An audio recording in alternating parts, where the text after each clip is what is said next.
शिविर का 8वां दिन पूरा हुआ। 8वां दिन पूरा हुआ।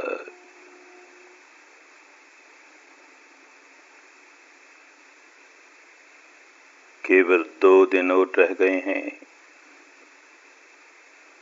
गंभीरता पूर्वक काम कर सकने के लिए केवल 1 ही दिन और रह गया है। जितना भी समय है, बड़ी समझदारी के साथ उसका सदुपयोग करें। ऐसा सुअवसर जीवन में आया कि शुद्ध धर्म धारण करने की विद्या प्राप्त हुई।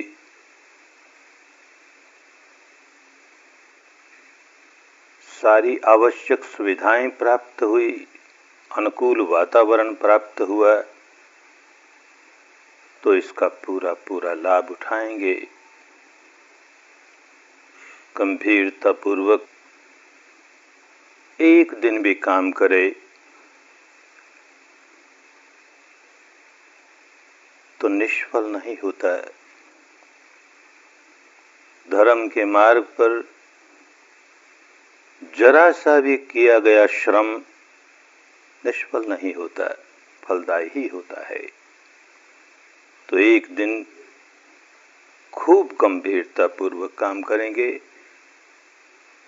और खूब लाभ उठाएंगे। सारी विधि को बहुत अच्छी तरह समझते हुए, सारे मार्ग को बहुत अच्छी तरह समझते हुए, ताकि कहीं भूल न हो जाए, गलत कदम न उठा लें।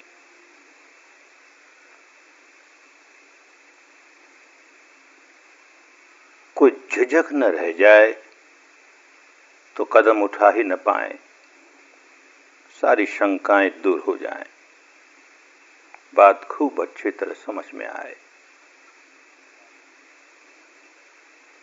श्रुत द्वारा समझ में आए, सुनी हुई बात समझ में आए, फिर चिंतन द्वारा समझ में आए, और फिर कदम कदम काम करते जा रहे हैं तो अनुभूतियों के द्वारा समझ में आए।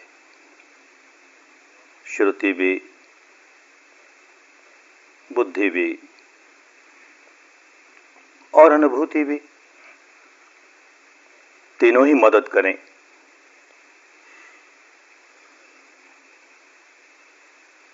क्या है सारा मार्ग, कैसा है सारा मार्ग?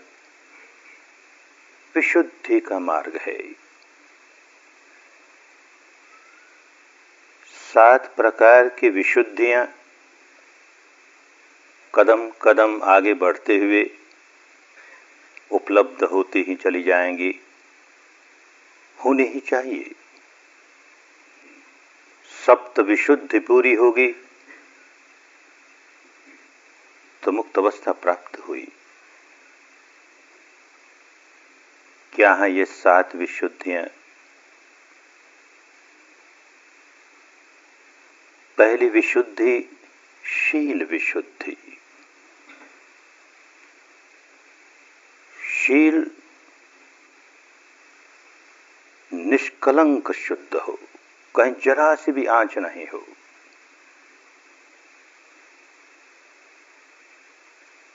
इस रास्ते पर चलते हुए शील को शुद्ध रखने का प्रयत्न किया ही जाता है। त्रिविध शील त्रिविध शुद्ध हो। लेकिन साधक देखता है जैसे जैसे आगे बढ़ता जा रहा है,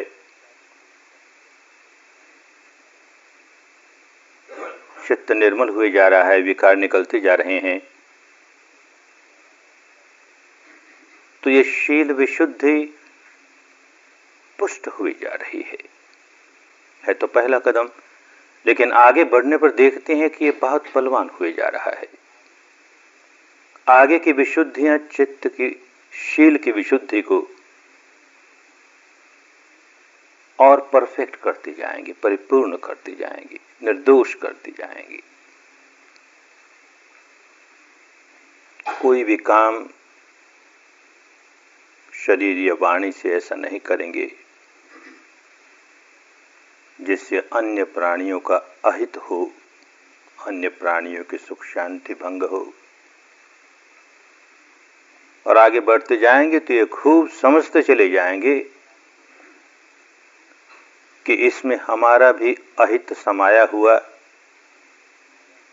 अन्य प्राणियों की हानि करने का कोई काम आज करें और इस दुष्कर्म का फल भविष्य में कभी आए, ये तो अपनी जगह है ही। लेकिन कुदरत इतनी देर प्रतीक्षा नहीं कराती, अभी फल मिलने लगता है। ये खूब समझ में आने लगेगा कि जब जब शरीर और वाणी से कोई ऐसा काम करेंगे जिसमें अन्य प्राणियों का अहित समाया हुआ, अमंगल समाया हुआ, तो अपने भीतर विकार जगा कर ही करेंगे। साधक अपने भीतर सच्चाई को देखने लगा तो ये बात अनुभूतियों के स्तर पर खूब समझ में आने लगेगी, खूब समझ में आने लगेगी। तो भाई अपना ही तो अमंगल है ना। जहां दूसरे का अमंगल करने का काम किया, अपना अमंगल साथ साथ हो गया, बल्कि पहले ही हो गया। विकार जगाए तब शरीर और वाणी से कोई दुष्कर्म किया। विकार जगाना हमारे लिए हानिकारक, ये बात खूब समझ में आने लगेगी। तो शील विशुद्धि, सही माने में शील विशुद्धि होती चली जाएगी। दूसरी विशुद्धि चित्त विशुद्धि। पुरानी भाषा में चित्त विशुद्धि कहते थे। चित्त को एकाग्र करने का जो तरीका है वो शुद्ध होना चाहिए, क्योंकि चित्त अनेक प्रकार से एकाग्र किया जा सकता है। लेकिन उस एकाग्रता से अगर चित्त में विशुद्धि नहीं आ रही है, वो एकाग्रता यदि हमें मुक्ति की ओर नहीं ले जा रही है, तो एकाग्रता आते हुए भी चित्त को बहुत बलवान बना देगी। ऐसा होते हुए भी हम मुक्त नहीं होंगे, नहीं हो पाएंगे। तो जिस आलंबन से चित्त को एकाग्र किया जा रहा है वो शुद्ध हो, और ये खूब समझ में आएगा।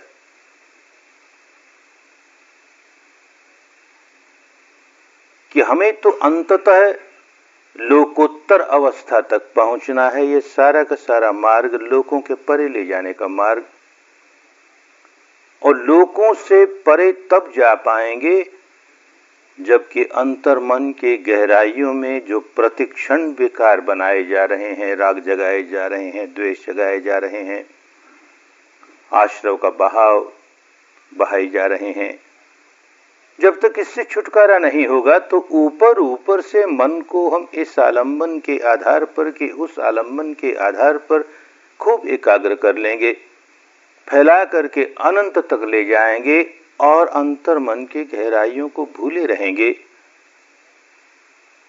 तो मुक्ति की दिशा में नहीं बढ़ रहे हैं। खूब समझ में आने लगेगी बात, आगे बढ़ते बढ़ते खूब समझ में आने लगेगी। ये खूब समझ जाने के कारण ही उस महापुरुष ने जो 8 ध्यान उन दिनों चलते थे उसे पलटा। तीसरे ध्यान पर पहुंचते पहुंचते सती और संप्रज्ञान साथ जोड़ दिया। ये नहीं होगा तो अंतर्मन की गहराइयों को भूले रह जाएंगे। ये ऊपर ऊपर का चित्त फैल करके कितना ही फैल जाएगा, एकाग्र भी हो जाएगा, ऊपर ऊपर निर्मलता भी आ जाएगी, लेकिन ये जो भव संस्कार बनाने का काम भीतर है वो चल रहा है, और पुरानी जो भव संस्कार बनाए हुए हैं उनका संग्रह है वो निकल नहीं पाया, दब जरूर गया, क्योंकि उस पर इतने और कुशल लेप, अच्छे लेप इतने लग गए तो वो दब गया। लेकिन दब जाने से समाप्त नहीं हुआ। देर सबेर जब उसका समय आएगा तो वो अपना फल देगा, तो फल वही देगा। फिर भवचक्र, तो भवचक्र ही भवचक्र।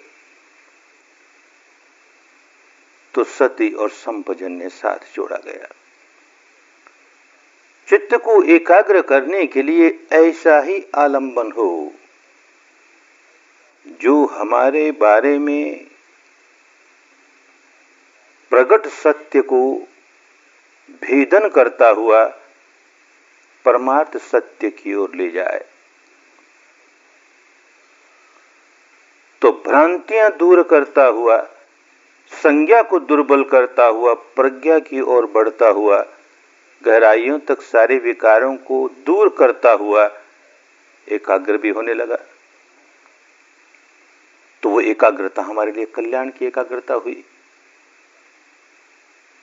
तो चित्त विशुद्धि, चित्त को एकाग्र करने का जो तरीका है शुद्ध हो, विमुक्ति की ओर ले जाने वाला हो। जैसे जैसे काम करते चले जाएंगे चित्त एकाग्र होगा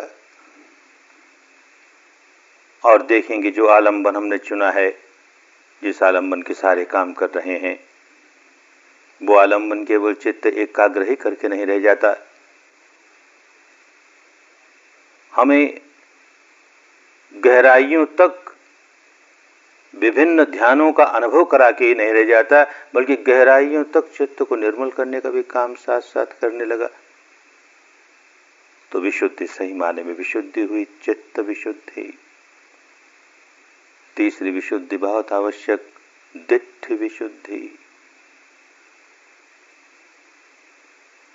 दर्शन को लेकर के जो बंधन बांध रखे हैं, मान्यताओं को लेकर के जो बंधन बांध रखे हैं, दार्शनिकता को लेकर के जो बंधन बांध रखे हैं, उनसे छुटकारा नहीं होगा तो आगे का काम होगा ही नहीं, गाड़ी अटक जाएगी। दर्शन सम्यक होता चला जाए, मान्यताओं वाला नहीं, अनुभूतियों वाला हो। और अनुभूतियों वाला भी समझते रहें कि जितनी जितनी अनुभूति हुई उतना उतना सम्यक हुआ। जब सारे क्षेत्र की अनुभूति हो जाएगी और चित्त नितांत निर्मल हो जाएगा तब पूरी तरह सम्यक हुआ। तो अनुभूति के साथ साथ समझ रहे, कोई मान्यता की बात का उस पर आरोपण नहीं हो, तो देखेंगे मुक्ति के रास्ते खूब बढ़ते जा रहे हैं, अन्यथा गाड़ी रुकती जाएगी। बार बार कोई न कोई आरोपण करते चले जाएंगे, कोई न कोई मान्यता का आरोपण करना शुरू कर दिया कि आगे बढ़ना कठिन हो जाएगा, क्योंकि सारा का सारा मार्ग तो सत्य का मार्ग है, सद्धर्म का मार्ग है। और उस पर केवल कल्पनाओं का लेप लगाना शुरू कर दें, मान्यताओं का लेप लगाना शुरू कर दें जो अनुभूति पर उतरी नहीं। सुनी सुनाई बात मान रहे हैं, केवल एक और रखें, अनुभूति पर उतरेगी और सही उतरेगी तो मान लेंगे, अब नहीं। अब तो जो अनुभव पर उतर रहा है उतना ही मान के चलेंगे। तो दर्शन की विशुद्धि होती चली जाएगी, दृष्टि की विशुद्धि होती चली जाएगी, दृष्टि के बंधन टूटते चले जाएंगे। बहुत आवश्यक है। चौथी विशुद्धि आगे बढ़ेंगे तो कंखा वितरण विशुद्धि, यानी जो विचिकित्सा है, जो शंकाएं हैं, जो संदेह है, वो दूर होते होते होते चित्त की विशुद्धि होगी। आरंभ में तो ऐसा होता ही है, भिन्न भिन्न प्रकार के परंपराओं से आए हुए लोग, भिन्न भिन्न प्रकार की मान्यताओं का लेप लगाकर आए हुए लोग, क्या ये सही है, ये जो हम कर रहे हैं क्या ठीक है, अरे कहीं इससे हमारा अनर्थ तो नहीं हो जाएगा, कहीं हम गलत रास्ते तो नहीं पड़ गए। झिझकता है, बात पूरी से नहीं समझ में आती, अपनी मान्यताओं का छिपकाव इतना गहरा होता है तो झिझकता है। जैसे जैसे काम किए जाएगा तो अनुभव के स्तर पर बात समझ में आने लगेगी, झिझक दूर होती चली जाएगी। हमारी कोई मान्यता कैसी भी हो, जब तक अनुभूति पर न उतरे तब तक उसका बोझ क्यों उठाए फिरें। और देखेंगे अनुभूति पर तो कुदरत का कानून उतर रहा है, धर्म उतर रहा है। अरे ये बात तो धर्म की तो बिल्कुल सही है ना, ऐसा ऐसा होता है तो ये परिणाम आता ही है ना। अपने अनुभव से जानने लगे, इमस्मिंग सति इदं होति, इमस्मिंग ऐसति इदं न होति। देखने लगे, मेरे भीतर विकार जागता है, मैं व्याकुल हो जाता हूं। ये मान्यता की बात नहीं, जानने की बात हो गई। अपने अनुभव से जानते हैं, जब जब विकार जागता है, भय का जागे कि वासना का जागे कि ईर्ष्या का जागे कि द्वेष का जागे कि राग का जागे कि क्रोध का जागे, अहंकार का जागे, जो विकार जागता है देखते हैं व्याकुल हो गए, दुखी हो गए। और ये भी देखते हैं कि ये तो सब पर लागू होता है, सार्वजनिक धर्म है। कोई अपने को इस मान्यता मानने वाला कहे, अपने आप को उस मान्यता मानने वाला कहे, कोई फर्क पड़ता नहीं। जो विकार जगाता है व्याकुल होता है, और विकार नहीं जगाए तो देखता है व्याकुल नहीं हो, व्याकुलता से निकल जाता है। तो फिर धर्म कुदरत का कानून है, रीत है, विधान है। ये बात जैसे जैसे अनुभूतियों द्वारा समझ में आती चली जाएगी, शंकाएं दूर होती चली जाएंगी। तर्क करके शंकाएं दूर नहीं होती।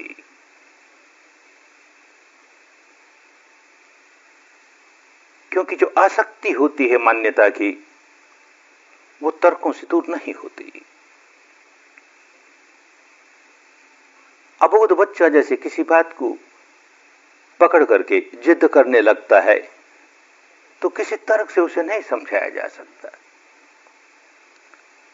हजार कहें कि देखिए सोमवार, ये मंगलवार, ये बुधवार, ये 7 दिन है, इसमें सप्ताह कहाँ भाई? ये तो व्यवहार के लिए कहते हैं ये हफ्ता है, कहाँ हफ्ता है? वो कह जाएगा नहीं हफ्ता है। हमारे बाप दादा कहते हैं ना हफ्ता है, इसमें कहीं ना कहीं हफ्ता है, छुपा हुआ है कहीं, जरूर है, हम उसको खोज के रहेंगे, हफ्ता तो है ही इसमें, सब मानते हैं ना। अब कैसे कहते हैं हफ्ता नहीं है? वो अपनी जिद करता जाएगा। 1 दिन से लेके 30 दिन, इसमें महीना नहीं है भाई, व्यवहार के लिए महीना कहते हैं इसे। नहीं जरूर है, ये महीना है ना, सब मानते हैं ना, महीना कैसे नहीं है? अब जिद किया ही जाएगा। बच्चा है, अबोध है, हजार समझाओ, तर्क से नहीं समझ में आएगा उसको। इसी प्रकार हमारे भीतर एक कोई मैं तो है ही, न है तो फिर ये सारा कुछ कौन कर रहा है, कैसे कर रहा है, क्या हो रहा है? हजार समझाएं भाई। देह के रूप स्कंद अपने नियमों के अनुसार काम करता है, और ये चित्त स्कंद के चारों भाग अपने नियमों के अनुसार काम करते हैं। इसी को व्यवहार के लिए मैं कहते हैं। नहीं जरूर इसमें मैं है कोई। तो ये जो चिपकाव है धीरे धीरे धीरे उतरता जाता है, अनुभूतियों के स्तर पर काम करते करते उतरता जाता है। तो फिर शंकाएं दूर होती जाती हैं। भिन्न भिन्न प्रकार की शंकाएं। ये नास्तिकों का मार्ग, कहीं मैं नास्तिक तो नहीं हो जाऊंगा, तो काम करते करते समझ में आती है, अरे किसको आस्तिक कहते हैं भाई? जो सच्चाई के अस्तित्व को माने वो आस्तिक। तो सारे रास्ते तो हम सच्चाई के अस्तित्व को ही तो मान रहे हैं, धर्म के अस्तित्व को मान रहे हैं। ऐसा ऐसा होता है, ये परिणाम आता है, ये सच्चाई है। ऐसा ऐसा नहीं होता है, ये परिणाम नहीं आता, ये सच्चाई है। इसी सच्चाई को तो मान रहे हैं। और किसी कल्पना को माने तो आस्तिक हो जाएं, और कल्पना को नहीं माने तो नास्तिक हो जाएं। तो कहां उलझ गए? समझ में आने लगेगा क्या आस्तिक होता है, क्या नास्तिक होता है। बल्कि ये जो कुदरत का कानून जो सब पर लागू होता है, इसको न मान करके कोई ये माने कि हजार कुदरत का कानून अपनी जगह रहे, और हजार हम दुष्कर्म करते जाएं, विकार पैदा करते जाएं, तो हमें तो कोई तार ही देगा। तो नास्तिक हुआ। नास्तिक कैसे हुआ? कुदरत के कानून को नहीं स्वीकार करता, उसे ठुकराता है। जैसे जैसे इस रास्ते आगे बढ़ते चले जाएंगे, ये सारी शंकाएं दूर होती चली जाएंगी, दूर होती चली जाएंगी। अनुभूति हो रही है ना। केवल तर्क वितर्क की बात नहीं है, केवल वाद विवाद की बात नहीं है। एक तर्क रखेंगे तो उसके मुकाबले 10 तर्क दूसरे खड़े होंगे, 10 तर्क रखेंगे तो 100 तर्क खड़े होंगे। तर्कों से धर्म नहीं समझा जाता। धर्म में बुद्धि का उपयोग तो होता है, न हो ऐसा नहीं कहते, लेकिन अनुभूति ही सबसे बड़ी बात है जो सारी शंकाओं का निर्मूलन कर देती है। तो शंकाएं दूर होती चली जाएंगी तो देखेंगे प्रगति कितनी होती जा रही है। धड़ल्ले से भागता चला जाएगा, आगे बढ़ता चला जाएगा। शंकाएं रहेगी तो झिझक होगी, क्या कर रहा हूं, कहीं हानि तो नहीं हो जाएगी, कहीं मेरा अनर्थ तो नहीं हो जाएगा, अरे मैं अपना धर्म छोड़ दूंगा तो क्या हो जाएगा, ये तो मेरा धर्म छूट जाएगा, ये तो पराया धर्म बड़ा भयावह है। ये सारी बातें जब मन में चक्कर काटती रहेंगी तो कैसे काम करेगा? तो ये विशुद्धि अत्यंत आवश्यक विशुद्धि। फिर 5वीं विशुद्धि मार्ग अमार्ग ज्ञान विशुद्धि। जैसे जैसे बढ़ते जाएगा खूब साफ मालूम होगा कौन सा तो मार्ग है जो मुक्ति तक ले जाएगा और कौन सा अमार्ग है जो मुक्ति में बाधक बन जाएगा। गलत कदम उठाते हुए हिचकिचाएगा, बात समझ में आने लगेगी। मार्ग वो जो हमको मुक्त अवस्था तक पहुंचा दे, मुक्त अवस्था वो जो हमारे सारे विकारों को दूर कर दे। हमारे भीतर विकार भी कायम रहे और हम समझे हम मुक्त हो गए, कोई हमें मुक्त कर देगा, धोखे की बात हो गई। विकार का निकलना ही मुक्ति है, विकारों का रहना ही बंधन है। और कौन से बंधन है? भवचक्र। भवचक्र काहे का भवचक्र? भीतर विकारों का भवचक्र, भीतर भव संस्कार है तो भवचक्र। भीतर भव संस्कार रहे ही नहीं, भी संखार गतं चित्तं, एक भी भव संस्कार नहीं रह गया तो मुक्त हो गया। तो मुक्ति काहे से? अपने भीतर राग और द्वेष के वो पत्थर के लकीर वाले संस्कार जो कि नया भाव देने वाले हैं, उनसे छुटकारा हो। चित्त नितांत राग विहीन हो जाए, नितांत द्वेष विहीन हो जाए, तो जो जो कदम हमें उस अवस्था की ओर ले जा रहे हैं वो तो मार्ग, उस अवस्था की ओर नहीं ले जा रहे हैं तो कुमार्ग अमार्ग। उस अवस्था की ओर ले जाने वाला मार्ग भी अगर केवल चित्त के ऊपरी ऊपरी हिस्से पर ही हमें राग विहीन करके रह गया, अंदर की गहराइयों तक पहुंचने लायक हमें कोई तरीका दिया ही नहीं, तो फिर मार्ग नहीं अमार्ग हो गया। क्योंकि वो विकारों का संचय, वो संग्रह तो वैसा का वैसा भीतर है, और वो है तब तक तो भाव चक्र चलता ही रहेगा, दुख चक्र चलता ही रहेगा। इस लोक में या उस लोक में, बड़े सुखद लोक में गए, लंबे अरसे तक रहे, तो भी क्या हुआ? भीतर विकारों का पुंज तो है ही, भाव चक्र बंद नहीं हुआ, लोक चक्र बंद नहीं हुआ। तो खूब समझेगा कि जहां विकारों का प्रजनन होता है वहां रोक लगानी आई कि नहीं आई। अगर वहां रोक लग रही है तो मार्ग है, और केवल ऊपर ऊपर रोक लग करके ही हमने समझ लिया हमारा काम हो गया तो मार्ग नहीं है। हमने हमारे ऊपर ऊपर के मन को किसी एक ऐसे आलंबन में लगा दिया जो हमें बहुत प्रिय लगता है, हमारी मान्यता का आलंबन हो या कुदरत के नियम का ही आलंबन हो। जैसे मैत्री का अभ्यास करते हैं, कुदरत के नियम का आलंबन है, दूसरे के प्रति मैत्री भाव करेंगे तो कुशल संस्कार बनेंगे, अच्छे संस्कार बनेंगे, अच्छा ही है। और मैत्री करते करते फैलाते फैलाते फैलाते अनंत तक सबका मंगल, सबका मंगल। अगर वो संवेदनाओं के आधार पर नहीं की गई तो ऊपर ऊपर का मानस मैत्री से भर जाएगा, मंगल भावों से भर जाएगा, भीतर सफाई का काम रुक गया। और कल्पना के सहारे हम अनंत की ओर बढ़े तो एक और पागलपन किया कि हमने मोह मूढ़ता का एक संस्कार, अज्ञान का और गहरा संस्कार, जो मिथ्या है, जो कल्पना है, उसका गहरा लेप लगा करके, बहुत मोटा लेप लगा करके उसके ऐसे संस्कार बना लिए जिनका निकालना आगे बहुत कठिन, बहुत कठिनाई पैदा करेगा। अच्छे संस्कार बना करके भी अगर संवेदनाओं के साथ काम नहीं कर रहे हैं तो ये ऊपर ऊपर के लेप ही हुए। ऊपर वाले मन को सुधारने का काम हुआ, परित्त चित्त को सुधारने का काम हुआ। खूब समझेंगे कि वेदना होती है तो राग जागता है या द्वेष जागता है, और वेदना तो प्रतिक्षण होती रहती है। शरीर के अणु अणु में जहां जहां जीवन है प्रतिक्षण वहां संवेदना होती रहती है। और कुछ बाहर का स्पर्श हो या न हो, मन और शरीर का स्पर्श तो प्रतिक्षण होते रहता है।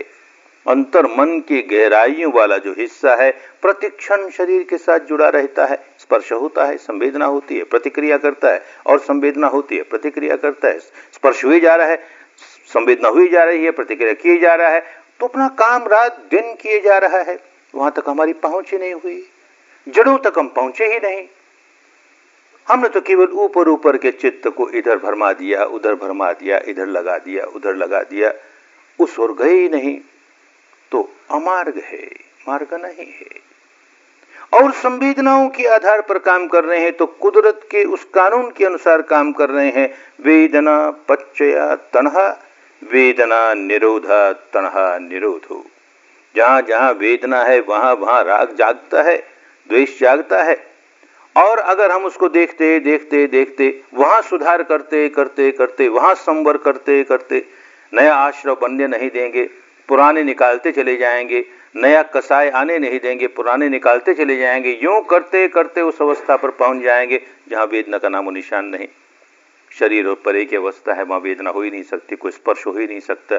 दोनों का निरोध हो गया, नाम का, रूप का, दोनों का निरोध हो गया। नाम रूप निरोध, षडायतन निरोधो, 6 इंद्रियों का निरोध हो गया। षडायतन निरोध, फस्स निरोधो, कोई स्पर्श भी नहीं हो सकता, स्पर्श का निरोध हो गया। और फस्स निरोध, वेदना निरोधो, वो अवस्था जहां पर नाम रूप का निरोध हुआ, जहां 6 इंद्रियों का निरोध हुआ, जहां पर स्पर्श का निरोध हुआ, जहां पर वेदनाओं का निरोध हुआ, वो अवस्था प्राप्त हो गई। तो जड़ों तक बेकार निकले तब प्राप्त हो गई। जड़ों से काम शुरू किया तो अवस्था प्राप्त हो गई। इसको भूले ही रहेंगे, वेदना को भूले ही रहेंगे। या तो ये हो कि वेदना है नहीं, हम मुक्त अवस्था में है, निर्वाण अवस्था में है, वेदना है ही नहीं, तो क्या वेदना का ध्यान करेंगे। लेकिन निर्वाण अवस्था में तो है नहीं, हम तो अभी लोकीय अवस्था में है, इंद्रिय क्षेत्र में है, सारी इंद्रियां काम कर रहे हैं, तो वेदना तो है ही। तो हमारा अज्ञान है कि हमको वेदना जानने नहीं देता। ऐसा पर्दा है, वो मोह का पर्दा, न जाने कितने जन्मों में ये सारी कल्पनाओं का जो काम करते हैं, तो मिथ्या आलंबन लेकर काम करते हैं। वो सारे के सारे मिथ्या आलंबन अनेक जन्मों से इनका सहारा लिया हुआ सच्चाई पर आवरण पैदा करेगा, ज्यादा मोटे से मोटे आवरण पैदा करेगा, सच्चाई को देखने नहीं देगा, क्योंकि सच्चाई देखने के विरुद्ध काम किया। ऐसे संस्कार बनाए जिन संस्कारों का आधार ही कल्पना था, एक कल्पना मान्यता की, अब उसका लेप, उसका लेप, उसका लेप, उसी का ध्यान, उसी का ध्यान, उसी का ध्यान, तो मिथ्या का ध्यान है ना, सही का ध्यान नहीं है ना। तो वो जो मिथ्या का ध्यान किया हुआ न जाने कितने जन्मों का वो जो संस्कार है, वो हमारे लिए आवरण लेकर आएगा, हमको सच्चाई देखने नहीं देगा, हमको कुदरत का कानून देखने नहीं देगा। कहाँ वेदना जागती है, कैसे राग पैदा होता है, हो रहा है, हो तो रहा है सारा का सारा, लेकिन हम उसे नहीं जान पाएंगे। एक आवरण, और इतना मोटा आवरण, उसको तोड़ते तोड़ते कितना समय लगे। तो खूब समझ में आएगा कि मार्ग वो जो इन संवेदनाओं के साथ काम कराए, और संवेदनाओं के साथ भी ऐसा काम कराए कि संवेदनाओं का खेल न खेलने लगे, नहीं तो फिर अमार्ग हो गया। इन्हीं संवेदनाओं की अनुभूति तो करने लगे, वो आवरण तो टूटा, सच्चाई को तो देखने लगे, लेकिन सच्चाई देखकर किया ये कि राग जगा रहे हैं, द्वेष जगा रहे हैं, तो फिर अमार्ग हो गया। मार्ग वो कि संवेदना को जान भी रहे हैं और हम तो उसके प्रति राग नहीं पैदा करते, हम तो उसके प्रति द्वेष नहीं पैदा करते, तो बिल्कुल ठीक मार्ग पर चल रहे हैं, सही मार्ग पर चल रहे हैं। यूं मार्ग अमार्ग का ज्ञान, क्या मार्ग है क्या अमार्ग है, बीच बीच में धुंधलापन आएगा। जैसे काम शुरू करते ही शील विशुद्ध नहीं हो जाता, काम शुरू करते ही चित्त विशुद्धि यानी समाधि की विशुद्धि नहीं प्राप्त हो जाती, दृष्टि की विशुद्धि प्राप्त नहीं हो जाती। काम करते करते जैसे बढ़ते जाएंगे वैसे वैसे ये शुद्धियां अपने आप सचमुच शुद्धि होती चली जाएगी, सचमुच शुद्धि होती चली जाएगी। यूं आगे बढ़ते चले जाएंगे, आगे बढ़ते चले जाएंगे तो फिर पटिपदा ज्ञान विशुद्धि, पटिपदा हर कदम, अब मार्ग का हर कदम शुद्ध हुए जा रहा है, शुद्ध हुए जा रहा है। सारी बात ठीक से कर रहे हैं तो एक एक कदम आगे बढ़ते गए, आगे बढ़ते गए। तो ये पटिपदा का ज्ञान, प्रतिपदा का ज्ञान माने साधना के क्षेत्र में आगे बढ़ते हुए, भेदन करते हुए मुक्त अवस्था तक कैसे पहुंचा जा सकता है, इसका ज्ञान बिल्कुल शुद्ध होता चला जाएगा, बिल्कुल शुद्ध होता चला जाएगा, कहीं गलती नहीं होगी। तो इस ज्ञान में पहला कदम उठता है सम्मसन ज्ञान। बुद्धि के स्तर पर ही समझता है कि ये सारा अनित्य है भाई, तो ये तो काम करेगा। ये सारा चित्त क्षेत्र, शरीर क्षेत्र अनित्य है, अनित्य है, ऐसा समझेगा तो ठीक आलंबन लेकर काम करेगा। तो ये बार बार चिंतन करके, बुद्धि के द्वारा समझ करके, और साथ साथ अनुभूति, भले अनुभूति उतनी गहरी नहीं हुई लेकिन जितनी जितनी हो रही है उससे भी समझ रहा है, बार बार दोहराता है, संवर्षण करता है, मसलता है उसी को, सिर से पांव तक, पांव से सिर तक, देख अनित्य है ना, देख अनित्य है ना, देख अनित्य है ना, आया और देख चला गया ना, देर से फिर चला गया ना, देर से चला गया ना। यूं संवर्षण ज्ञान आगे बढ़ता है तो उदय व्यय ज्ञान खूब स्पष्ट मालूम होने लगता है। देख उदय हुआ, समुदय धम्मानुपस्ये विहरति, समुदय होना बहुत साफ मालूम होता, देख समुदय हुआ, और वै धम्मानुपस्ये विहरति, देख व्यय हो गया, उदय हुआ, व्यय हुआ, उदय हुआ, व्यय हुआ। बस गाड़ी एकदम पटरी पर, ठीक सही पटरी पर आ गई, बढ़ते ही जाएगा, उदय है, व्यय है, उदय है, व्यय है, इसको देखता जा रहा है। तो उदय व्यय का ज्ञान अनुभूतियों के स्तर पर, उदय व्यय की स्टेज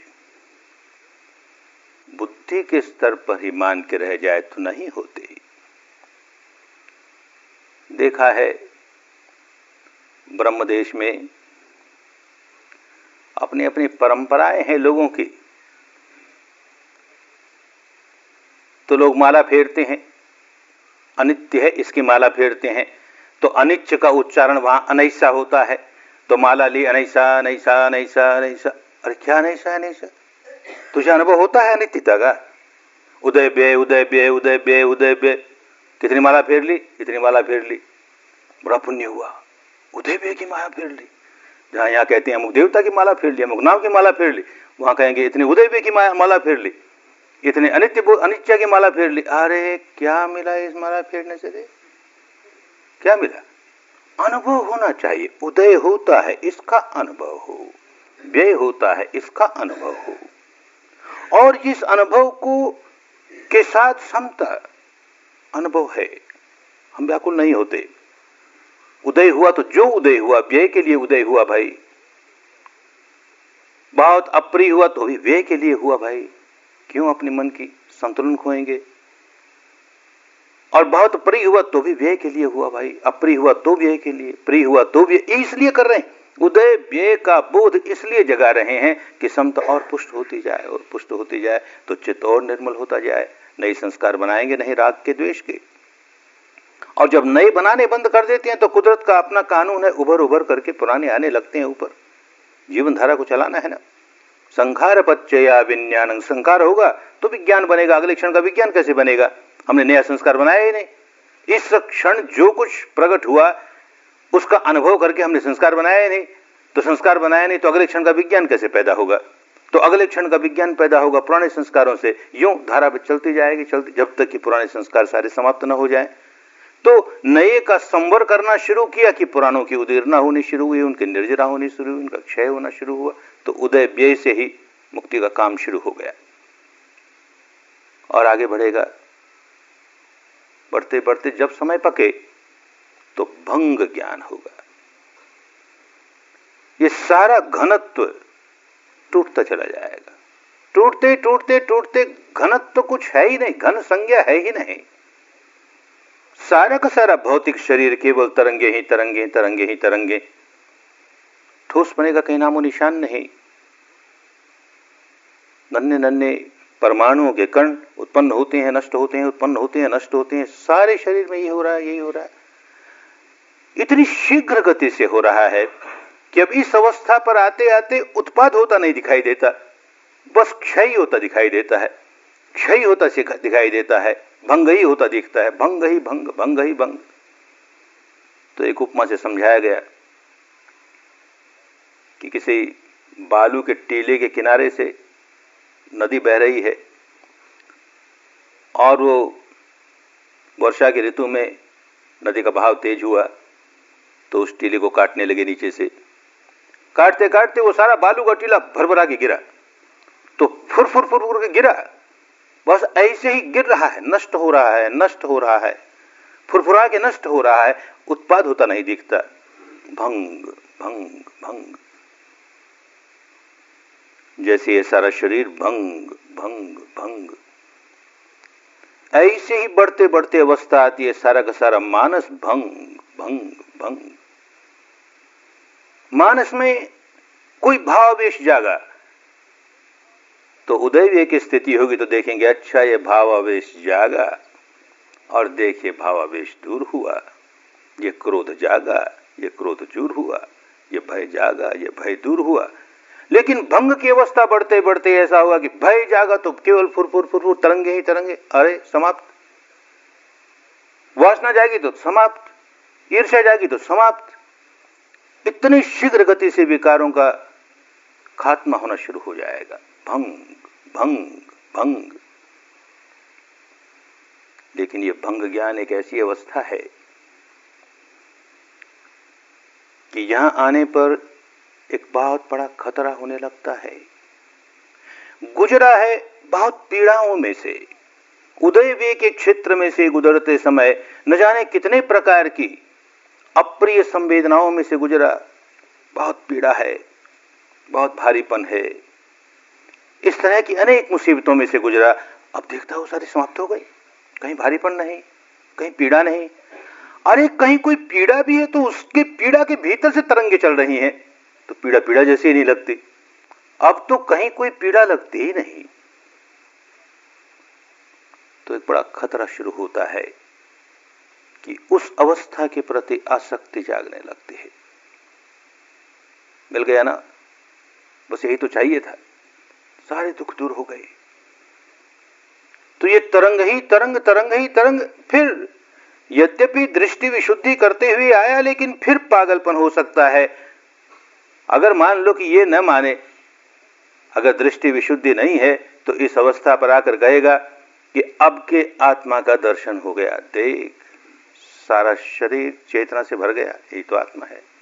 या कहेगा अब के परमात्मा का दर्शन हो गया, देख सारा शरीर चेतना से भर गया, और चेतना तो नित्य है, शाश्वत है, ध्रुव है। नहीं समझेगा, ये तो अनित्यता का ही दर्शन हो रहा है, नहीं समझेगा। अगर दृष्टि का वो बोझ नहीं है सिर पर तो भी एक खतरा, अरे निर्वाण का बोध हो गया, मुक्ति का बोध हो गया, भंग हो गया ना, सारे विकार भंग हो गए। ऐसी शांति है, ऐसा आनंद है। तो निर्वाण में आनंद ही तो होता है ना। देखो कितना आनंद आ गया, कितना अच्छा लगता है, बड़ा खतरनाक है। तो समझदार साधक होगा तो उस समय आदि नव जागेगा। अरे आस्वादन करने लगा ना मैं, संवेदनाओं का आस्वादन करना ही तो वेदना पच्चयातन है। और क्या वेदना पच्चयातन है?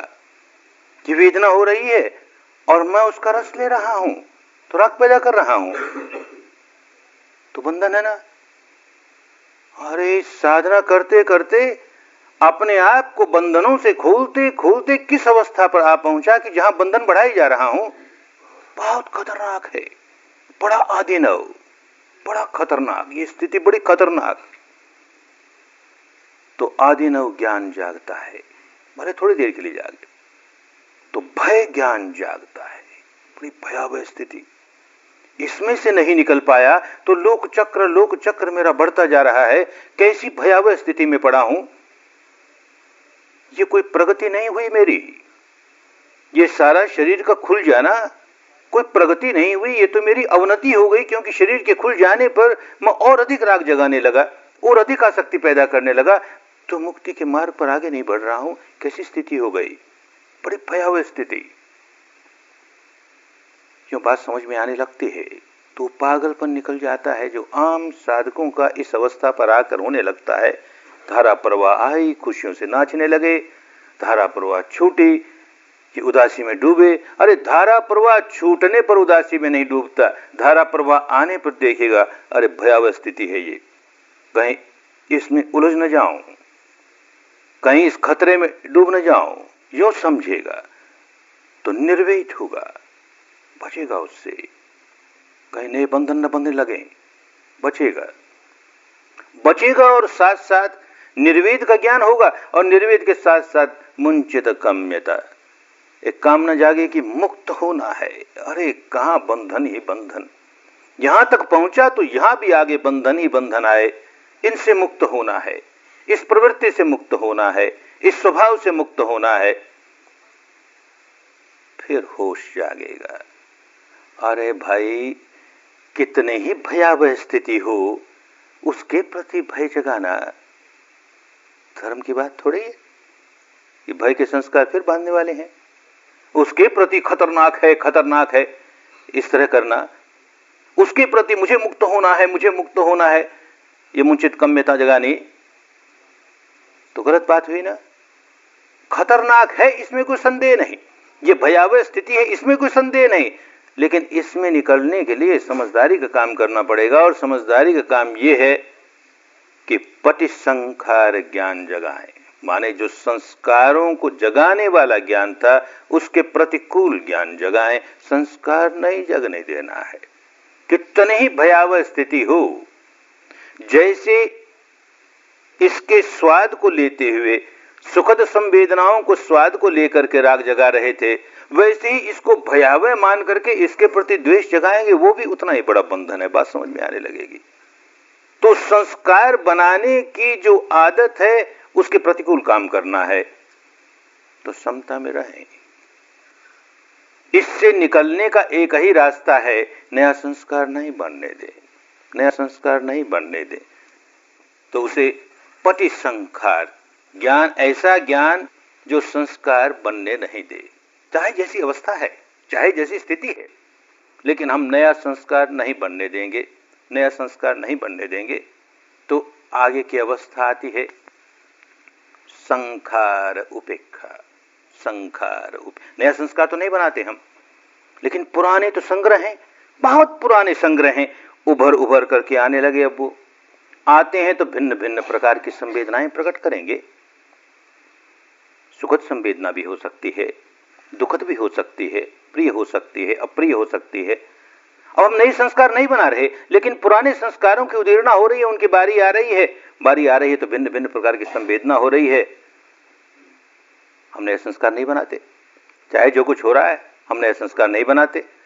तो जो पुराने संस्कार उभर कर आ रहे हैं उनके प्रति भी उपेक्षा का भाव, माने समता का भाव। जो कुछ अनुभव हो रहा है उसके प्रति समता का भाव। साधना करते करते जिस स्थिति पर आए, धारा प्रवाह की अनुभूति होने लगी, उसके प्रति समता का भाव। और अब पुराने संस्कार जो उभर उभर कर आए उनके प्रति समता का भाव। कौन जाने पुराने संस्कार किस प्रकार के आए। ना समझ होता है साधक, और अक्सर ये नासमझी करता ही है कि धारा प्रवाह की अनुभूति हुई तो समझा कि किस ऊंची अवस्था पर पहुंचा, इसमें कोई संदेह नहीं। भंग अवस्था अच्छी अवस्था है, लेकिन वही भंग अवस्था बहुत अवनति की व्यवस्था हो जाए अगर नासमझी से उसका साथ काम करें। तो वो भंग अवस्था पर पहुंचने के बाद अगर कोई दुखद संवेदना जागी तो इतने उदासी, अरे मुझको तो एकदम धारा प्रवाह मिल गई थी, मुझको तो एकदम भंग ज्ञान हो गया था, अब ये फिर स्थूल संवेदना क्यों आई, फिर वो उदय अलग और व्यय अलग की स्थिति में क्यों आ गया, बड़ी उदासी। तो नहीं समझ में आई बात। अरे संस्कार पुराने उभर रहे हैं अब, तो न जाने कौन सा उभर रहा है, कौन सा ऐसा संस्कार न जाने कैसी अधोगति देता। अरे उभर रहा है तो अच्छी बात है, जाने के लिए उभर रहा है, उभरेगा नष्ट हो जाएगा, उभरे इसको देख। तो ये संखार उपेक्षा, ये संखार उपेक्षा का की अवधि कितनी है कोई नहीं कह सकता। वैसे तो कोई भी अवधि कितनी है नहीं कह सकता। कब उदय व्यय का ज्ञान जागेगा काम करते करते नहीं कह सकते, उदय व्यय का ज्ञान जागते जागते कब भंग ज्ञान जागेगा नहीं कह सकते, और ये बाकी सारी अवस्थाओं का ज्ञान कब जागेगा नहीं कह सकते। लेकिन ये संखार उपेक्षा तो हमारे पुराने जितने संस्कार हैं उनको उभार करके समाप्त करने का काम है। तो हर व्यक्ति में अपना अपना संग्रह है कि नहीं, दो व्यक्तियों का एक जैसा संग्रह होता नहीं, न क्वांटिटी न क्वालिटी। तो हर सभी व्यक्तियों को इतना ही समय लगेगा। अब भंग ज्ञान के बाद काम ठीक से कर रहा है, पटिसंखार का काम कर रहा है, नया संस्कार नहीं बनाता, तो अब इसको तो इतने दिनों में इतने समय में समाप्त हो ही जाएगा नहीं कह सकते। तो बड़ी धीरज के साथ काम करता जाए, बड़े धीरज के साथ काम करता जाए, जितना समय लगे सो लगे। तो भगवान की वाणी बार बार मन में उत्साह जगाए, मार्गदर्शन दे। बार बार साधकों से कहते थे, भिक्षुओं से कहते थे, सतो भिक्खवे भिक्खु संपजानो, स्मृतिमान रहो और संप्रज्ञानी रहो, जागरूक हो, क्या हो रहा है उसके प्रति जागरूकता है, और संपजन्य है, अरे ये अनित्य है, ये अनित्य है, ये अनित्य है, ये बोध साथ चल रहा है। बस यही मेरा अनुशासन है, यही मेरी शिक्षा है, किए जाओ। और कालं आगमेय, समय की प्रतीक्षा करो, कितना भी समय लगे, समय की प्रतीक्षा कर रहा है और काम किए जा रहा है, तो विकारों से मुक्ति होती जा रही है, विकारों से मुक्ति होती जा रही है, मुक्ति होती जा रही है। कितना समय लगे, भले एक जीवन शेष हो गया तो भी क्या हुआ, अगर काम किए जा रहा है, जैसे बताया गया वैसे काम किए जा रहा है। इस अवस्था पर कि जहां जो कुछ उत्पन्न हो रहा है उसको हम अनित्य है ऐसा जान रहे हैं, और यथाशक्ति नया संस्कार नहीं बनाते हैं तो जल्दी से जल्दी होश आ जाता है, फिर रोक देते हैं, फिर अनित्य है। ऐसा अभ्यास जो आदमी करता चला जाए उसको भविष्य की चिंता करने की जरूरत नहीं है, क्योंकि अब वो धर्म के स्रोत में पड़ गया। भले श्रोतापन्न अभी नहीं हुआ, मुक्ति के स्रोत में भी नहीं पड़ा, लेकिन धर्म के स्रोत में पड़ गया, मार्ग के स्रोत में पड़ गया। बड़ा बलवान होता है ये अभ्यास बड़ा बलवान होता है। मृत्यु के समय जो सबसे बलवान संस्कार है वो अपना सिर उठाता है, ये कुदरत का नियम है। तो अधिकतर अधोगति वाले संस्कार सिर उठाते हैं क्योंकि वो बड़े बलवान होते हैं। पत्थर पर बहुत गहरी लकीर होगी तो वो सिर उठाएंगे, या बहुत अच्छे को ध्यान का संस्कार हो तो वो सिर उठाएगा। और इन दोनों से बड़ा संस्कार विपश्यना का संस्कार होता है, जो अनित्य बोध है, अनित्य है, बहुत बलवान है। तो हमारे पास हमारे संग्रह में भले अभी अधोगति के संस्कार बाकी हैं तो ये तो श्रोतापन्न अवस्था नहीं आई, अभी बाकी हैं, लेकिन फिर भी मृत्यु के समय जागेगा ये। तो ये कोई मान्यता की बात नहीं। अभी अपने यहाँ के 19 वर्षों के अनुभव में न जाने कितने साधकों में ऐसा ही हुआ मृत्यु के समय, और ब्रह्मदेश में तो देखते ही थे न जाने कितने इस तरह से होते थे। तो मृत्यु के समय अगर संवेदना जागती है, उसके प्रति सजग है, न मूर्छा है न रोना है, तो अपने आप ऐसे ही लोक से ट्यून अप होगा, मनुष्य लोक हो, देवलोक हो, जहां जाकर के अपने आप विपश्यना चलती चली जाएगी। तो अभी सारे संग्रह निकाले नहीं हैं, लेकिन क्योंकि ऐसी अवस्था में अगला जन्म होगा, ऐसे लोक में अगला जन्म होगा जहां ये काम करता जाएगा, निकालता जाएगा, निकालता जाएगा, निकालता जाएगा, श्रोतापन्न बनेगा ही। एक जन्म में बने, कई जन्म में बने, तो अब उसका भविष्य निश्चित हो गया। अगर ये काम करते करते करते करते यही विकार निकालते निकालते निकालते ऐसी अवस्था आई कि अधोगति के सारे संस्कार समाप्त हुए, अधोगति के सारे संस्कार समाप्त हुए, तो तैयार हो गया मानस अनुलोम। ऐसी अवस्था है कि एकदम सीधा अब निर्वाण की ओर ही जाएगा। अब निर्वाण से प्रतिलोम नहीं है, एकदम अनुलोम। और जैसे कोई बड़ी खाई हो, बहुत गहरी, और खाई के इस ओर कोई बहुत बड़ा वृक्ष हो, ये उपमा की बात है, कल्पना नहीं करने लग जाना, कहीं उलझ जाओगे। कोई वृक्ष हो, वट वृक्ष की तरह उसकी जड़ें, शाखाएं लटक रही हो रस्सी की तरह, उसे पकड़ करके कोई आदमी छलांग लगाए तो यहां से पांव छूटा और खाई के उस ओर दूसरे पहाड़ पर पड़ा जाकर के, तो वो अवस्था जहां ये छूटा, गोत्रभू, एक क्षण भर में होता है, गोत्र बदल गया। अब तक तो अनार्य गोत्र में था, अब आर्य हो गया। पांव लगा वहां, निर्वाणिक अवस्था की निर्वाणिक भूमि में पांव लगा, यहां से छूटा, वहां पांव लगा, इस बीच में ही गोत्र बदल गया, आर्य हो गया, श्रोतापन्न हो गया। अब उस निर्वाणिक अवस्था में गया हुआ व्यक्ति, पहली बार निर्वाणिक अवस्था का अनुभव किया हुआ व्यक्ति, अब उससे ऐसा काम हो ही नहीं सकता। उसका वो बिहेवियर पैटर्न बदल गया, मानस का वो बिहेवियर पैटर्न बदल गया कि जिस बिहेवियर पैटर्न की वजह से, जिस स्वभाव शिकंजे की वजह से वो ऐसे संस्कार बनाता था जो अधोगति की ओर ले जाते थे, अब वो व्यक्ति अधोगति का संस्कार बना ही नहीं सकता, असंभव हो गया उसके लिए। ये कुदरत का अपना नियम है, क्योंकि वैसी जड़ें नहीं रह गई उसके पास। तो पहला अनुभव चाहे चंद सेकंड्स का हो, चंद मिनट का हो। एक बात और समझ लेनी चाहिए, निर्वाण के नाम से लोग बहुत घबराते हैं, ये इंद्रियातीत अवस्था के नाम से बहुत घबराते हैं कि जब इंद्रियां काम नहीं करेगी तो मर गया मैं, तो ऐसी अवस्था ना बाबा ना हमको नहीं चाहिए, क्या हो जाएगा।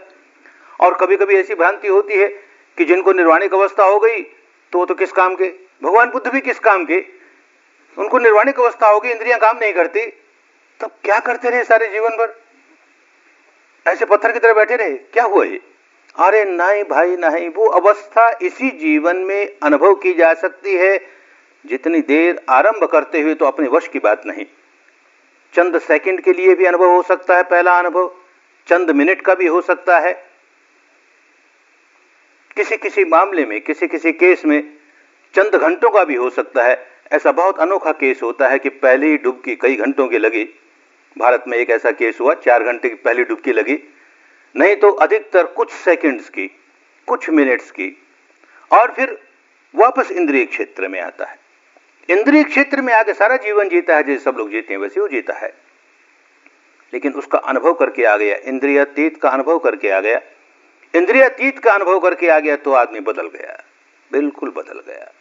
अब उससे ऐसे काम हो नहीं सकते जो अधोगति की ओर ले जाने वाले होंगे। इसी तरह से काम करता जाएगा, करता जाएगा, करता जाएगा, फिर वही काम है, वही अनित्य है, अनित्य है, अनित्य है, उदय है तो उदय भी है, भंग है तो भंग है, पर संखार उपेक्षा, संखार उपेक्षा, नए संस्कार बनाएगा नहीं, पुराने जितने हैं उनके प्रति उपेक्षा है, उपेक्षा है, और निकलते जाएंगे और निकलते जाएंगे। यूं आगे बढ़ते बढ़ते और गहरी डुबकी लगेगी, श्रोतापन्न की अवस्था से सगदागामी की अवस्था में गया। अब इस काम लोक में, यानी मनुष्य लोक में और देवलोक में, नीचे के लोक का तो प्रश्न नहीं, अब मनुष्य लोक में और देवलोक में केवल एक बार, एक दागामी, उसी को सगदागामी कहा, एक ही बार, एक ही बार। लेकिन आने के बाद फिर वही काम, वही काम, वही किए जा रहा है, किए जा रहा है, अनागामी, और निकलते गए, और इस लोक के भी निकलते गए संस्कार, इस लोक के भी निकलते, जिस जिस लोक के संस्कार निकल गए जड़ों से, उस लोक से उस लोक की ओर ले जाने वाला कोई संस्कार नया बना नहीं सकता ये व्यक्ति। ऐसा कुदरत का अपना नियम। अनागामी अब एक ही बार आएगा केवल, और वो इस काम लोक में नहीं आएगा, मनुष्य लोक में नहीं आएगा, देवलोक में नहीं आएगा, रूप ब्रह्मलोक में एक बार आएगा और वहां ध्यान करते करते, यही विपश्यना करते करते अरहंत अवस्था को प्राप्त हो जाएगा। ये आवश्यक नहीं कि हर व्यक्ति इस लोक में तो श्रोतापन्न हो, किसी और लोक में सगदागामी हो, किसी और लोक में अनागामी हो। अपने अपने पुण्य पारमिताओं पर निर्भर करता है, अपने अपने काम करने की शक्ति पर निर्भर करता है। यहीं इसी लोक में, इसी मनुष्य जीवन में अरहंत अवस्था तक भी पहुंच सकता है। लेकिन ये सारे किसी की कृपा पर नहीं निर्भर करते, ये सारा अपनी मेहनत पर। बात ठीक से समझ में आ जाए, क्या करना है, कैसे करना है। नए विकार जगने नहीं देंगे, पुराने अपने आप निकलते चले जाएंगे, निकलते चले जाएंगे, उनसे छुटकारा होता चला जाएगा। और ये भी मानकर नहीं चलना चाहिए कि नए विकार बनने नहीं देंगे, जिस समय निर्णय किया बस उसके बाद से नए विकार बनने बंद हो गए। अरे नहीं, फिसलते जाएंगे, फिसलेंगे, आगे बढ़ेंगे, 2 कदम पीछे हटेंगे, 4 कदम आगे बढ़ेंगे, 2 कदम पीछे हटेंगे, 4 कदम आगे बढ़ेंगे। यूं करते करते ही आगे बढ़ेंगे। स्वभाव पलटना आसान नहीं होता। और काम भी जैसे करना चाहिए वैसे करेंगे तो लाभ होगा। तो एक बहुत मोटी मोटी बात तो ये कि काम करते हुए अतियों में नहीं जाएंगे। सारा मार्ग मध्यम मार्ग, अतियों की ओर जहां जाने लगे वहीं होश आ जाए। कहीं अतियों में तो नहीं जाने लगा, किसी भी बात की अतियों में तो नहीं जाने लगा, मेरा मानसिक संतुलन तो नहीं बिगड़ गया, कहीं साधना के नाम पर मानसिक संतुलन खो दे अपना। बिल्कुल संतुलित होकर के काम करे। एक घटना भगवान के जीवन काल की। एक सोन नाम का व्यक्ति, बहुत धनी व्यक्ति, भगवान के उपदेश सुन करके मन में हुआ कि अरे इससे ऊंची बात और क्या हो सकती है, मनुष्य जीवन को सार्थक करने का तो यही मार्ग है। तो निर्णय किया कि हमें तो इसी मार्ग पर शेष जीवन अपना बिताना है और मुक्त अवस्था तक पहुंचना है। तो इतना ऐश आराम में रहा वो व्यक्ति। साधना करने में कठिनाइयां तो होती हैं, तो कठिनाई आने लगी तो भगवान से पूछता है कि ध्यान करने बैठता हूं तो ये कठिनाई आती है, वो कठिनाई आती है। तो बैठे बैठे ध्यान नहीं होता तो चलते चलते कर, बैठ के कर जैसे चल के कर। हाँ, भगवान ने बड़ा अच्छा बताया, चल के करना है। अब चल के करना है तो किया दृढ़ निश्चय, बस चल के करना है। पूरा दिन बीत गया, चले ही जा रहा है, पथरीली जमीन है और कभी नंगे पांव चला नहीं, सारा पांव लहूलुहान हो गया, चले ही जा रहा है, चक्कर काट रहा है। भगवान ने कहा ना चल के करना है। सारी रात बीत गई, चल के करना है। 2 दिन बीत गए, चल के करना है। 3 दिन बीत गए, चल के करना है। उस रास्ते से भगवान निकले, अरे पागल क्या क्या कर रहा है, कर क्या रहा रे तू, अतियों में जाने लगा ना। वो कभी अपने गृहस्थ जीवन में बहुत बड़ा कलाकार था, वीणा बजाने वाला। तो बड़ा कलाकार ना वीणा बजाने वाला, तो समझना चाहिए ना। वीणा के तार को इतना खींच दे, इतना खींच दे कि टूट ही जाए तो क्या बजाएगा रे, और इतना ढीला छोड़ दे, इतना ढीला छोड़ दे कि आवाज ही ना निकले उसमें से, तो क्या बजाएगा रे। तो मध्यम मार्ग खूब समझ करके काम करना है, अतियों में नहीं जाना। अतियों में नहीं जाना, होश ठिकाने रखना कि काम तो शरीर को श्रम देने का नहीं है, काम तो मानस को समता में स्थापित करने का है। बैठे बैठे नहीं हो रहा, कुछ देर चल के कर लिया, चलते चलते नहीं हो रहा है, लेट के कर लिया, लेटे लेटे नहीं हो रहा, खड़े कर लिया। और हमको तो खाते पीते चलते फिरते हर अवस्था में अपने मानस के प्रति सजग रखना है, उसको देख, संवेदना को देखता जा, अनित्य है, अनित्य है, काम तो ये करना है। दूसरा खतरा आता है, अतियों से बचे भी तो दूसरा खतरा आता अहम का। मैं करके छोड़ूंगा, क्योंकि कह दिया ना कि तुम्हें ही करना है भाई, कोई अल्लाह मियां तुम्हारे लिए करने वाला नहीं, कोई परमात्मा तुम्हारे लिए करने वाला नहीं, तुमको ही करना पड़ेगा। ये बात सुन ली तो मुझे ही करना है, तो मैं करके छोड़ूंगा, मैं करके छोड़ूंगा। अब तो सारी विद्या मुझे मिल गई, अब तो करके छोड़ूंगा। अरे अहम निकालने की तो विद्या, और तू अहम द्वारा ये विद्या प्राप्त करना चाहेगा। होश खो बैठता है साधक। अरे भगवान के समय अच्छे अच्छे साधक होश खो बैठते थे, आज का तो कहना ही क्या। 25 वर्ष उनके साथ छाया की तरह रहने वाला व्यक्ति आनंद, उनका प्राइवेट सेक्रेटरी, जो सारे धर्म को इतनी अच्छी तरह समझ गया कि न जाने हजारों लोगों को उसने मार्ग दिखा करके अनंत अवस्था तक पहुंचा दिया। स्वयं श्रोतापन्न ही है, श्रोतापन्न तो है, उसके आगे नहीं। भगवान की सेवा में फुर्सत नहीं मिलती, काम हम नहीं करता। भगवान का परिनिर्वाण हुआ तो उनका एक प्रमुख शिष्य काश्यप, उसने देखा कि भगवान के परिनिर्वाण होने पर एक बूढ़ा सा भिक्षु अपने कपड़े उछाल उछाल के नाचने लगा। बड़ा अच्छा हुआ रे, बूढ़ा चला गया। नाक में दम कर दिया था इस बूढ़े ने, ये मत करो, वो मत करो, ऐसा करो, वैसा करो। अब हमारे मन में आएगी वैसा करेंगे। बस रास्ता बता दिया, बात खत्म हो गई। और ये दुनिया भर के हम पर क्यों प्रतिबंध? अरे काश्यप ने देखा इस तरह के लोग भी हैं, ये आगे जाके धर्म को कैसा बिगाड़ेंगे। तो अरे बाबा, कम से कम भगवान की जितनी वाणी एक जगह संग्रहित हो जाए, ताकि भविष्य की पीढ़ियों को पता लगे भगवान क्या सिखाते थे, कैसे सिखाते थे। नहीं तो न जाने कौन इस तरह का पागल आदमी अपनी वाणी भगवान के मुंह में डाल देगा, भगवान ने ऐसा कहा, और जो कुछ भगवान ने कहा वो निकाल देगा। तो ये सारा संग्रह होना चाहिए। तो 500 बूढ़े बूढ़े अरहंत लोगों की एक सभा एकत्र हुई, निर्णय किया कि जितनी भगवान की वाणी है वो सारी संग्रहित करेंगे। नाम लिखने लगे कौन से, वैसे तो एक भी अरहंत कर लेता तो हो जाता, लेकिन लोगों पर विश्वास जमाने के लिए 500 भगवान के प्रमुख शिष्यों ने मिलकर के भगवान की वाणी का संग्रह किया है। 499 के नाम पर पहुंचे तो किसी ने कहा कि आनंद के बिना ये सभा तो अधूरी रह जाएगी। आनंद तो 25 वर्ष तक, पिछले 25 वर्ष तक भगवान के साथ छाया की तरह रहा। उनके साथ और भी पहले प्राइवेट सेक्रेटरी रहे, पर्सनल असिस्टेंट्स रहे। उन दिनों उपठाक कहते थे उन्हें, उनकी सेवा करने वाले, पर बड़े नासमझ लोग। तो भगवान ने एक बार कहा कि अरे भाई, कोई मेरे साथ रहता है तो जरा धर्म को समझने वाला व्यक्ति हो। तो सब मुंह निकाले कि भगवान हमें चुन लेंगे। कौन भगवान के साथ नहीं रहना चाहे? और भगवान की नजर आनंद पर, आनंद सिर नीचे के बैठा, वो नहीं सिर उठाता। लोगों ने देखा भगवान का तो मन आनंद पर है, तो उसे उकसाते हैं। तो कहता भाई ठीक है, मैं भगवान की सेवा करने में अपना सौभाग्य मानूंगा, पर मेरी शर्तें हैं। ये शर्तें भगवान मानेंगे तो। अरे भगवान के पास भी शर्त रखने वाला कोई व्यक्ति, क्या शर्त है भाई? तो और कई शर्तों के साथ एक शर्त ये रखी कि आप जहां कहीं जाएंगे और उपदेश देंगे तो हमको साथ रखना पड़ेगा। ऐसा नहीं हो सकता कि आप कहीं उपदेश दे आए, अरे आपके साथ रहेंगे तो आपका उपदेश समझने के लिए रहेंगे, और वही नहीं सुनने मिलेगा तो आपके साथ क्यों रहेंगे? तो ऐसा नहीं हो कि आप अकेले कहीं चले जाए, हमको साथ लेके जाना पड़ेगा जहां उपदेश होगा। मान लो कोई ऐसा कारण हुआ कि किसी ने आपको निमंत्रण दिया, हमें दिया ही नहीं, तो जबरन कैसे जाएंगे हम? तो वहां जो उपदेश दोगे वापस आके सारा दोहराना पड़ेगा। वो आने का स्वीकारा भाई, तुम्हारी बात मानते हैं।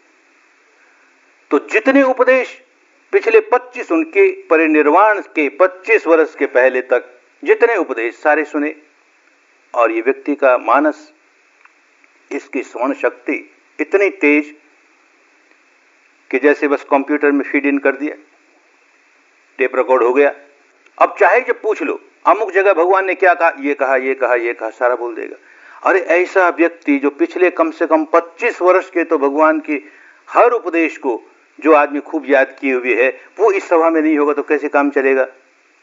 पर वो तो हो नहीं सकता, वो तो अछूत है, अछूत है, सचमुच अछूत है। अभी तो श्रोतापन्न है, और ये तो अरहंतों की सभा। धर्म के क्षेत्र में ही अछूत होता है, छूत होता है और कुछ नहीं। धर्म के क्षेत्र में ऊंच नीच और कुछ नहीं होता। इस घर में जन्मा, उस घर में जन्मा, इस मारे ऊंचा नीचा नहीं हुआ। मनुष्य में ऊंचा नीचा तो होगा ही, पर किस माने में ऊंचा नीचा होगा? एक आदमी धर्म में कितना पका है, एक आदमी कितना कम पका है। और छूट सबको है, कितना ही कम पका हुआ व्यक्ति हो एकदम ऊंची से ऊंची अवस्था तक जा सकता है, कोई प्रतिबंध नहीं। क्योंकि इस कुल में जन्म गया इसलिए तो ऐसा कैसे हो सकता है, ये धर्म में नहीं होता। तो भाई भले श्रोतापन नहीं है पर अरहंत हो सकता है। तो काश्यप जाते हैं उसके पास, एक दो और लोग जाते हैं, देख भाई अब तक तो तेरे पास समय नहीं था ध्यान करने का, विपश्यना करने का, श्रोतापन पर गाड़ी रोक ली तूने, अब तो भगवान रहे नहीं, और काम क्या है? तो अब अरहंत होना चाहिए और हमारी सभा में आना चाहिए, ऐसी सभा जिसमें तुम्हारी बहुत जरूरत है। हाँ हाँ, सारी विद्या तो हमें पता ही है, हमने न जाने कितनों को सिखाई, अब तो हम अरंत बन करके ही आएंगे। तो अमुक दिन आरंभ होगी सभा, हम अरंत बन के पहुंचेंगे, निश्चिंत रहो। और अब दिन और रात मुझे अरंत होना है, मैं अरंत होके रहूंगा, मैं अरंत यही जा रहा है। अरे आज की रात है, कल सुबह तो सभा आरंभ होने वाली है, उन्होंने कह दिया कल सुबह तक आप नहीं आए तो नहीं आए, फिर किसी और को ले लेंगे, हम सभा नहीं आगे रोकेंगे। नहीं नहीं, मैं सुबह तो आ ही जाऊंगा, सुबह तो अरंत होऊंगा ही। सारी रात मुझे अरंत होना है, मुझे अरंत होना है। सारी रात बीत गई, सूरज उगा, अरे मैं तो अरंत नहीं हुआ, अभी श्रोतापन नहीं हूं, मैं अभी श्रोतापन नहीं हूं। तो बेचारा कब से मेहनत करता था, अब उस सभा में तो जा नहीं सकता, तो मैं अभी श्रोतापन नहीं हूं, कुछ देर विश्राम कर लें, मैं अभी श्रोतापन नहीं हूं, यूं कह के विश्राम करने लगा, तकिए के सिर नहीं लगा कि अरंत हो गया। सच्चाई को बिना अहंकार के स्वीकार किया ना, मैं अभी श्रोतापन नहीं हूं, जब तक मैं अनंत बनूंगा, मैं अनंत बनूंगा। अरे अहम तेरा आगे आ रहा है ना, कैसे काम करेगा रे? अहम को पिघलाने के लिए ये अनात्म भाव का अर्थ समझना चाहिए। आत्मा है नहीं है, इसके लिए दूसरे शब्द होते थे उन दिनों, आत्मवादी और नैरात्मवादी। अनात्मवादी माने जो अहम सारा पिघला लेगा अपना। उस अवस्था पर पहुंचने के लिए अहम बहुत बड़ी दीवार है और अहम से काम करेगा, मैं करके छोड़ूंगा, मैं ऐसा बन के छोड़ूंगा, नहीं हो पाएगा। तो बड़ी समझदारी के साथ काम करना है। ऐसा ही एक और उदाहरण, एक महाशिव नाम के आचार्य,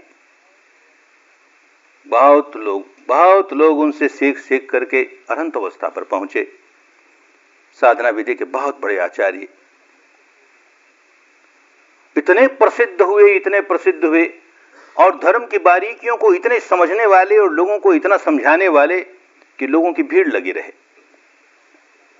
उनकी अपॉइंटमेंट के लिए लोगों को 5-5, 7-7 दिन प्रतीक्षा करनी पड़े। 5 मिनट बात करनी है तो न जाने कब बारी आएगी। इतना व्यस्त व्यक्ति, इतना प्रसिद्ध व्यक्ति। उसका एक शिष्य जो अनंत अवस्था तक पहुंच गया, उसे अपने गुरु पर दया आई, ये कहां उलझा हुआ है, कर क्या रहा है, ध्यानवान सारा छोड़ दिया, अध्यापक हो गया। अध्यापक सिखाने वाला अध्यापक होता है ना, ध्यानवान नहीं करता, अध्यापक है, अध्यापक नहीं है। छोड़ छाड़ दिया खुद तो ध्यान, अब सिखाता है केवल लोगों को। तो वो आया, महाराज 2 ही मिनट आपसे बात करनी है। अरे नहीं, मुझे फुर्सत नहीं है, तेरी बारी आएगी तब क्यों में खड़ा हो, 2 दिन बाद आएगी, 4 मिनट। महाराज सुबह भिक्षाटन के लिए जाते हैं तब पूछ लूंगा आपके साथ साथ। अरे नहीं, उस वक्त लोगों को अपॉइंटमेंट है, साथ साथ लोग पूछने वाले बहुत होंगे। महाराज आप पखाने जाते हैं, उस वक्त आपके साथ हो लूंगा। अरे नहीं, उस वक्त तो किसी का टाइम होता नहीं है, तो सचमुच साथ हो लिया। वहां कहता है, महाराज सिखाते ही सिखाते हो, आप अभी अधोगति की ओर जाने से बचे नहीं ना। इतने में तो ख्याल आया, अरे ये तो हमारा शिष्य है, ये तो अनंत अवस्था तक पहुंच गया, तो ठीक है, हमें याद दिलाने के लिए आया, हम तो अभी श्रोतापन्न अवस्था तक भी नहीं पहुंचे। तो अरे तूने ठीक कहा, ये सारा काम तो पीछे हो जाएगा, हम पहले साधना करके अपने आप को मुक्त करेंगे, वो ज्यादा जरूरी है। तो सारे लोगों से कहा कि भाई देखो 7 दिन प्रतीक्षा करो, जिसको जल्दी हो अपने घर चले जाओ, और हम 7 दिन एकांत में जाकर, पास में अरण्य है उसमें जा करके हम 7 दिन विपश्यना करके आएंगे, अरंत बन के आएंगे, और तब पूछ लेना जो कुछ पूछना हो। गए, 7 दिन बीत गया, अरे 7 महीने बीत गए, 7 वर्ष बीत गए। वो तो वैसा का वैसा बड़ी मेहनत करता है, बड़ी मेहनत करता है, मेहनत में कसर नहीं। 10 वर्ष बीत गए, 20 बीत गए, 30 वर्ष बीत गए, बूढ़ा हो गया, लोगों से सारा संपर्क तोड़ दिया, वहीं कोई फल वूल खा लेवे, जंगल में अकेला रहे और अपनी जान खूब तपे भी, खूब मेहनत करे। 30 वर्ष हो गए तो बड़ा निराश होकर के रोया, जोर से हू करके रोया, अरे मुझे कुछ नहीं मिला रे, 30 वर्ष मैंने मेहनत की, कुछ नहीं मिला रे। इतने में उस निर्जन वन में कहीं से रोने की आवाज आई। अरे और भी कोई रो रहा है यहाँ पर? तो पूछता, कौन है रे जो रो रहा है यहाँ पर? तो उस वन की कोई देवी थी, उसने कहा, मैं वन देवी हूं, मैं रो रही हूं। अरे तो तू क्यों रो रही है? मुझे निर्वाण प्राप्त करना है, इसलिए रो रही हूं। अरे रोने से निर्वाण मिला करता है? मुझे क्या मालूम महाराज, 30 बरस हो गए, आप जो जो करते रहे मैं वो करती रही। आज आप रोने लगे, हमने देखा रोने से मिलता होगा, हम भी रोने लगे। तब होश आया, अहम टूटा ना। आदमी अकेले में रो लेता है अपना रोना, तो अपना अहम कायम रखता है। अरे लोगों ने देखा मुझको रोते हुए, इतना बड़ा महान विपश्यना का आचार्य जिसने जाने कितनों को मुक्त किया, और वो रो रहा है, और इसलिए रो रहा है कि उसको मुक्ति नहीं मिली, उसको साधना नहीं करनी आई। तो अहम पिघला, तब काम हुआ। तो भाई अहंकार के साथ काम होता नहीं, और समय बांध कर काम होता नहीं। कालंगाग में ही हम अपना काम किए जा रहे हैं, फल जब आएगा तब आएगा, आएगा ही, समय पकड़ा आएगा ही। और हम समय बांधेंगे कि ये तो आज की रात है, हमको अनंत होना ही है, 7 दिन में तो अनंत होना ही है। तो एक और तो अहम है, और एक और इतनी गहरी आसक्ति है, समय बांध करके काम कर रहे हैं। समझदारी होगी तो भले समय बांध कर काम करेंगे तो भी मुक्त अवस्था पर पहुंच जाएंगे। ऐसे भी अवसर आए भगवान के समय लोगों के कि समय बांध के काम किया, लेकिन बड़ी समझदारी से काम किया। अहम का नामो निशान नहीं, कालंग आग में ही है। हम तो अपना काम कर रहे हैं, होगा तब होगा, और ठीक समय पर ही हुआ। जैसे एक घटना घटी, 2 भाई बहुत धनवान, 40 करोड़ की संपदा उनके पास। छोटे भाई ने विवाह नहीं किया, और वो भगवान के संपर्क में आया तो उसको वैराग्य जागा, अरे क्या पड़ा है इस संसार में, हम क्यों नहीं इस मुक्ति के मार्ग पर चले। तो भिक्षुओं के घर बार छोड़ के निकल पड़ा।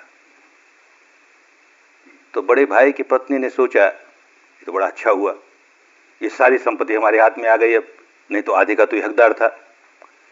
पर कौन जाने इतनी सुख संपदा में रहा हुआ व्यक्ति भिक्षु होकर के जंगल में गया है तपस्या करने, वहां की कठिनाइयां देके फिर आ जाएगा, तो ये जो 20 करोड़ की संपदा इसके हिस्से वाली अपने को मिलने वाली रह जाएगी। तो जैसे आजकल भी होता ही है, उन दिनों भी ऐसा होता था कि भाड़े पर मिलते थे खून करने वाले लोग, एक हत्या करने के इतने रुपए। तो ऐसे किसी लोगों को इकट्ठा किया, उनसे संपर्क किया कि वो जो मेरा देवर वहां तपने गया है उसका सिर उतार के ले आओ तो इतने रुपए तुम्हें मिलेंगे। उनका तो पेशा हुआ, अच्छी बात।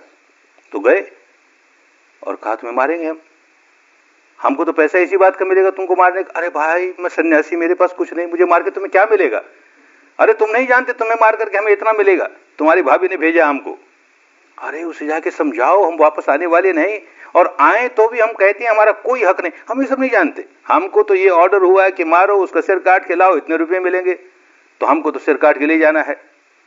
अब वो बेचारा समझाया कि देख, मुझे इतना अनमोल मनुष्य का जीवन मिला, और भगवान बुद्ध से मेरा साक्षात संपर्क हुआ, ऐसी कल्याणकारी विद्या मिली, और वो मैं तप रहा हूं, और तू मेरा जीवन यहां समाप्त कर देगा, तो मेरा काम कहां बनेगा। तो मुझे थोड़ी तो मोहलत दे, 10 दिन की मोहलत दे। नहीं होगा, 4 दिन की दे, 2 दिन की दे, 1 दिन की दे। अच्छा आज रात की तो दे। हम नहीं मोहलत देते, कौन जाने भाग जाए, हमसे रात भर की मोहलत दे और भाग जाए। कौन जामीन है तुम्हारा कि तो नहीं भागोगे। भाई कौन जामीन हमारा, हम तो जंगल में अकेले, कौन जामीन हमारा। तो फिर होश आया, पास एक बड़ा सा पत्थर पड़ा था, उठा के मारा उससे अपने पांव पर, पांव की जांग की हड्डी टूट गई। अब ये जामीन हमारा, देख हड्डी टूट गई पांव की, अब तो कहां भाग के जाऊंगा, भाग ही नहीं सकता ना। उनकी भी समझ में आया कि ठीक, अब कहां भाग के जाएगा, तपने दो इसको रात भर। अब वो रात भर तप रहा है, खूब ठीक से तप रहा है। अरे रात पूरी होने के पहले पहले अनंत अवस्था पर पहुंच गया। बुढ़ा को देखते हैं कि ऐसा व्यक्ति बदल जाता है। आदमी अनंत अवस्था पर पहुंचे तो चारों ओर ऐसी तरंगे शांति की निकलती है कि जो पास होगा वही एकदम शांत हो जाएगा। वो सारे के सारे भिक्षु हो गए इसके साथ। तो समय बांध करके काम करने वाला व्यक्ति भी समझदारी से करता है तो सचमुच मुक्त अवस्था पर पहुंच जाता है, और समझदारी से काम न करे तो समय बढ़ता ही चला जाएगा, बढ़ता ही चला जाएगा। तो भाई एक ही दिन बचा है ना, तो ये पागलपन नहीं करना कि हमको तो एक ही रात में श्रोतापन्न हो जाना है। अनंत की बात तो दूर है, हाँ? तो एक ही रात में श्रोतापन्न होके रहूंगा, एक ही दिन में होके रहूंगा। काम भी करना है, एक दिन का पूरा पूरा लाभ भी लेना है, खूब समझदारी के साथ लेना है। जितने जितने समझदारी के साथ काम करेंगे देखेंगे फल आ ही रहा है, फल आ ही रहा है। अरे धर्म के मार्ग पर किया हुआ जरा सा भी प्रयत्न निष्फल नहीं जाता, बेकार नहीं जाता। खूब लाभ उठाएं, खूब लाभ उठाएं। इस एक दिन की गंभीर साधना का लाभ उठाएं सो तो उठाएं, इस विद्या को खूब अच्छी तरह समझ के जाएं और शेष जीवन जो मनुष्य का जीवन है खूब अच्छी तरह बीते, खूब अच्छी तरह बीते। अधोगतियों से तो छुटकारा हो और कदम कदम आगे बढ़ते हुए मुक्त अवस्था तक पहुंच ही जाएं। न केवल अपना मंगल साध लें बल्कि अनेकों के मंगल के कारण बन जाएं। धर्म के रास्ते चले तो सबका मंगल होता ही है, कल्याण होता ही है, स्वस्थ मुक्ति होती ही है। जो जो धर्म मार्ग पर चलने आए सबका मंगल हो, सबका कल्याण हो, सबकी स्वस्थ मुक्ति हो, सबकी स्वस्थ मुक्ति हो। भवत सर्व मंगलं।